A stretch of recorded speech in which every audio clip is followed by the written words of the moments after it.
Hi friends, 2026ની પહેલી સવાર માટેની ગુડ મોર્નિંગ વિશિસ.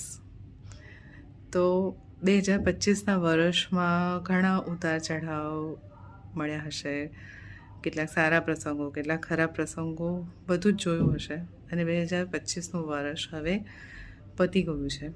તો હવે 2026ની સવારથી આપણે એક પોઝિટિવિટી સાથે, એક નવી આશાઓ સાથે, એક નવા ઉમંગ સાથે, નવા સપનાઓ સાથે, નવા પ્લાન સાથે શરૂ કરીએ કે જેથી આવનારું આ વર્ષ આપણા માટે, આપણા પરિવાર માટે, આપણા સમાજ માટે એક ખૂબ જ સરસ સારું વર્ષ પુરવાર થાય અને આપણા અધૂરા રહી ગયેલા સપનાઓ કે જે 2025માં ન પૂરા કરી શકીએ એ આપણે 2026માં પૂરા કરવાનો પ્રયત્ન કરીએ અને 2026ને આપણે એટલું ઉમદા બનાવીએ કે એ આપણા બધા જ માટે એક મેમોરેબલ યર બની જાય. So wish you a very happy new year. અને નવા વર્ષમાં આપણે બધા જ એકબીજાને સાથ આપીને આગળ વધીએ. Okay, bye bye.